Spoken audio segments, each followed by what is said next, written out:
Hey, Sipsters, welcome back to Sip and Talk. Glad to be back. We're diving back into the fascinating world of Taiwan's normalization.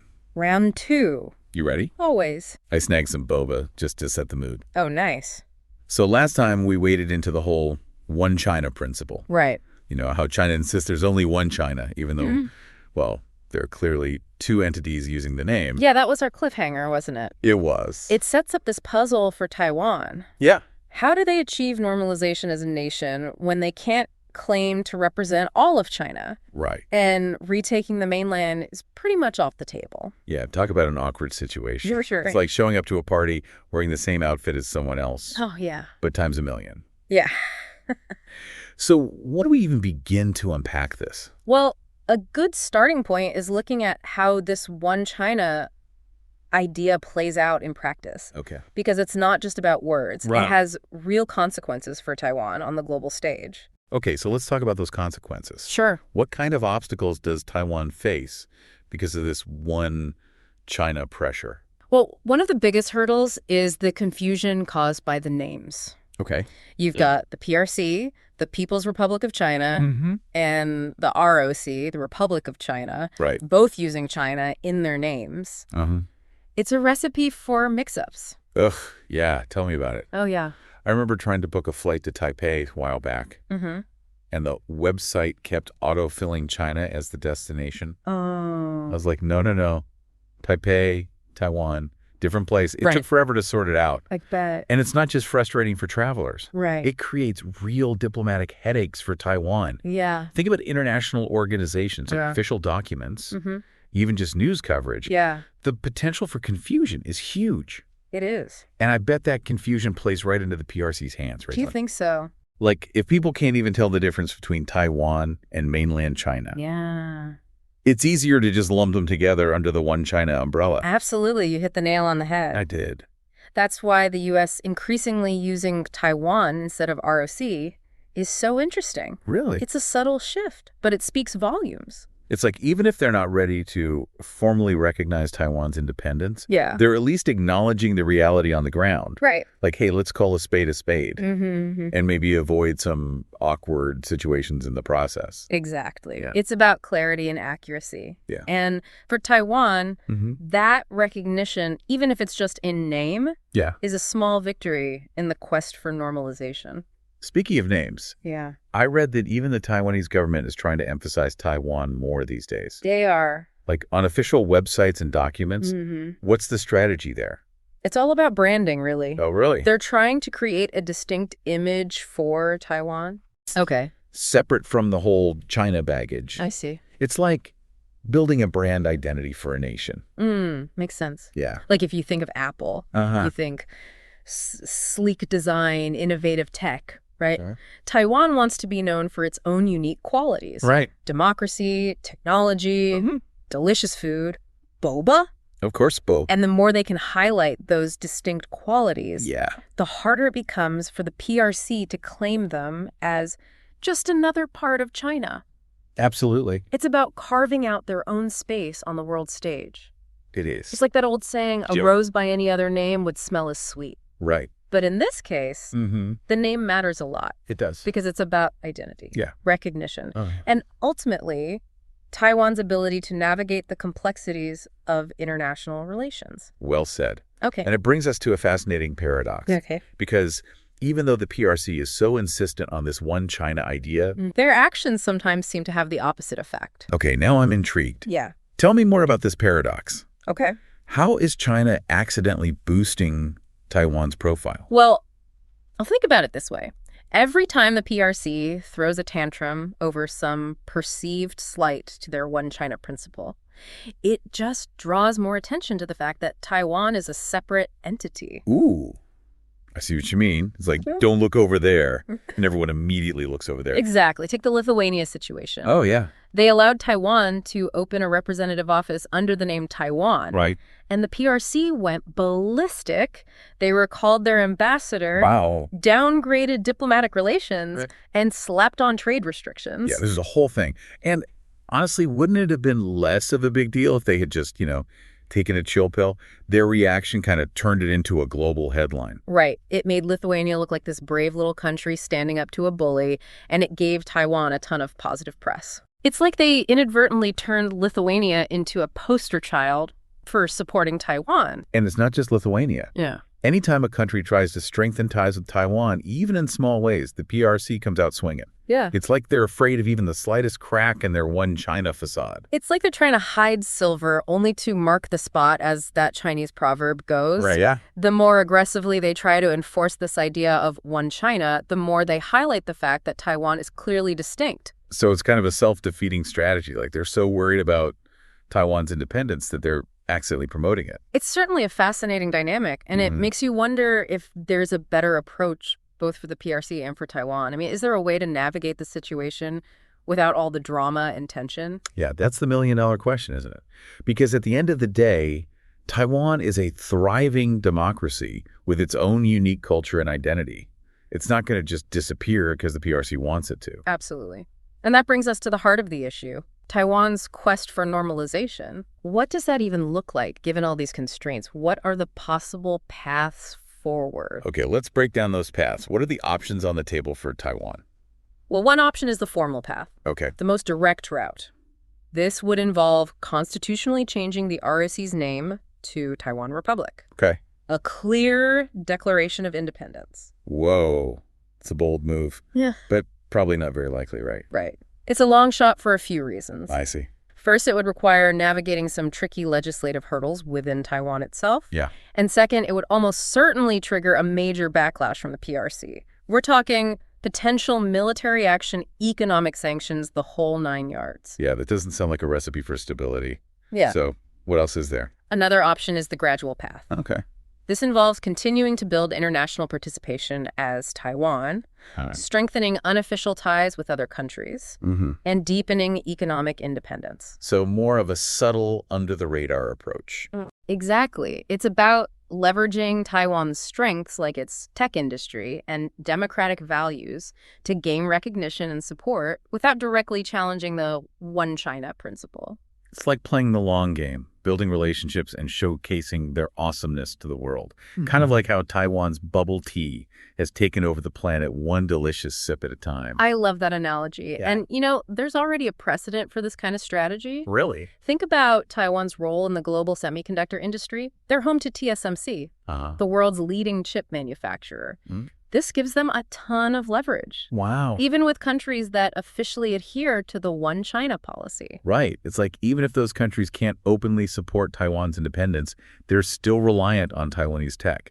Yeah. It creates this complex web of interdependence that the PRC can't just ignore. Exactly. And that kind of leverage is key for Taiwan. They need to find more ways to make themselves indispensable to the world, not just economically, also culturally and diplomatically.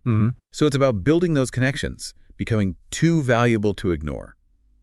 Kind of like that friend everyone wants to invite to parties because they bring the best snacks and tell the funniest stories. Precisely. And the more Taiwan can cultivate those relationships and highlight its unique strengths, the stronger its position becomes on the global stage.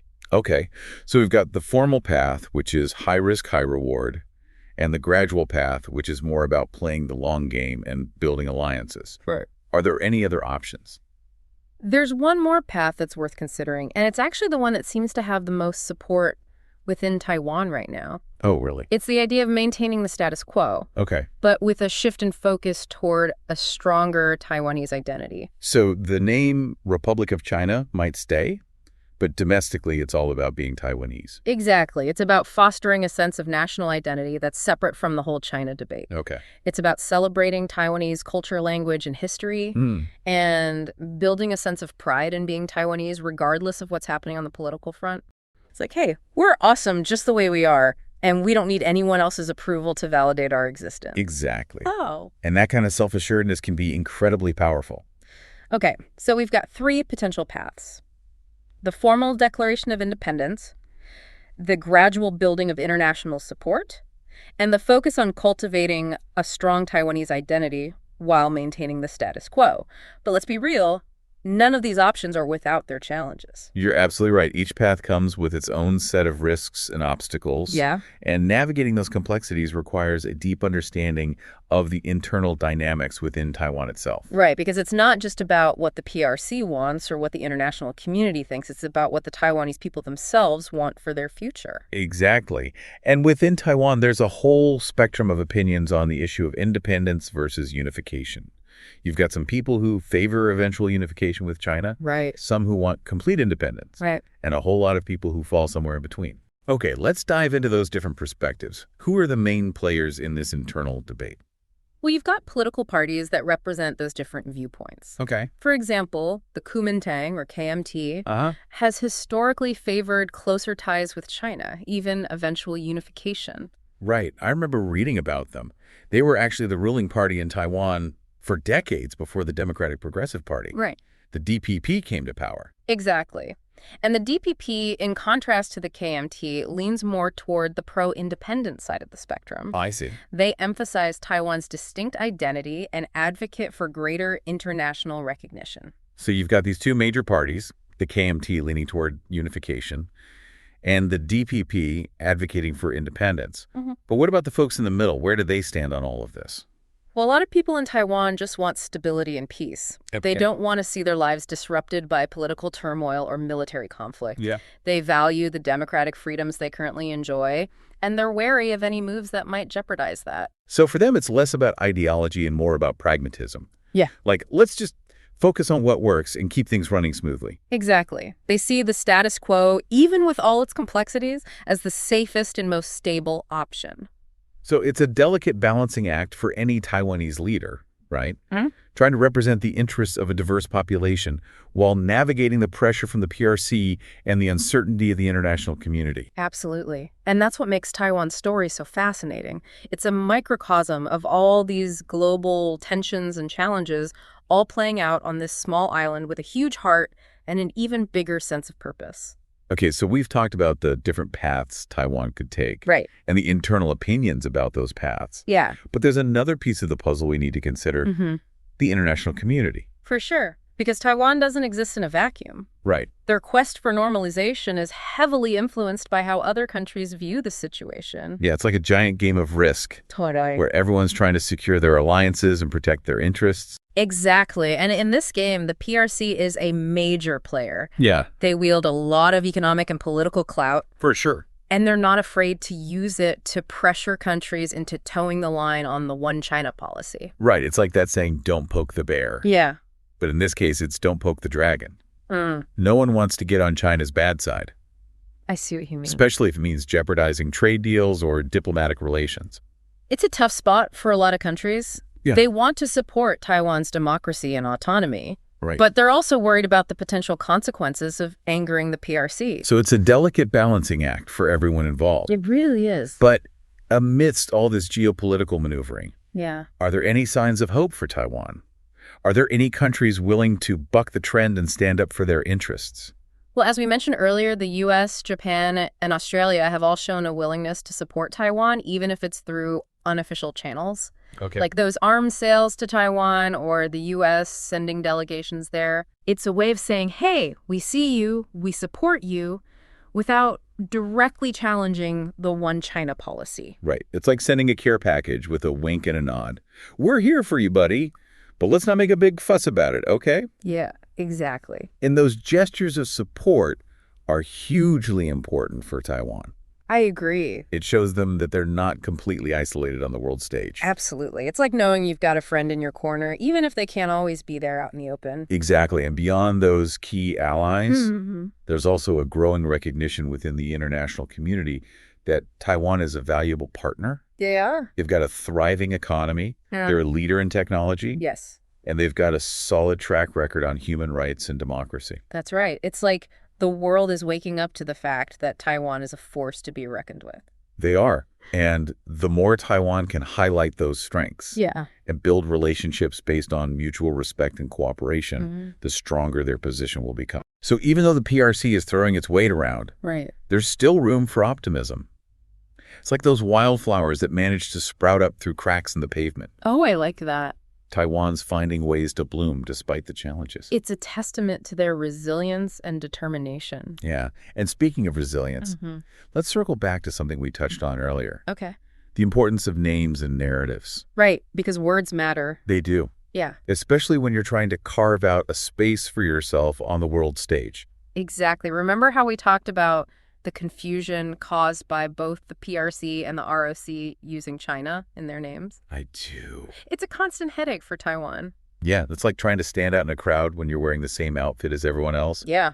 You need something to make you distinct. Right. To make people notice you. And that's where the power of narrative comes in. Yeah. It's about telling your own story, highlighting what makes you unique and compelling. Taiwan has a rich history, vibrant culture, and a thriving democracy. For sure. Those are stories worth telling. It's like building a brand for a country, right? Exactly. Like Taiwan, the island of innovation and delicious food. Come visit and see for yourself. Yes. And the more Taiwan can control its own narrative, the more it can shape global perceptions. Okay. And, we're already seeing signs of that happening. Oh, yeah. Think about how often you hear the term Taiwan these days. Right. It's becoming more and more common, even in official contexts. Yeah. It's like the world is slowly but surely recognizing Taiwan for what it is, a distinct entity with its own identity and its own story to tell. Precisely, and that shift in language is a powerful thing. It is. It reflects a growing understanding and acceptance of Taiwan's unique place in the world. So while the path to full normalization might be long and winding, there's reason to be hopeful. Taiwan's got a lot going for it. They do. And the more they can leverage their strengths and tell their story, the brighter their future looks. Absolutely. They're a nation to watch. They are. And their story is far from over. Well, Sipsters, we've taken a deep dive into the complex world of Taiwan's normalization. We have. We've explored the historical context, the geopolitical dynamics, and the internal perspectives. It's a multifaceted issue with no easy answers. That's right. Yeah. But hopefully we've shed some light on the challenges and opportunities facing Taiwan as they navigate this complex landscape. We have. And for those of you who are thirsty for more in-depth discussions and global explorations, be sure to check out Mickytolife on YouTube. It's a fantastic channel filled with travel stories, whiskey reviews, and insightful conversations about culture and global affairs. It is cheers to that. Cheers. And until next time, Sipsters, keep exploring, keep learning, and keep those conversations flowing.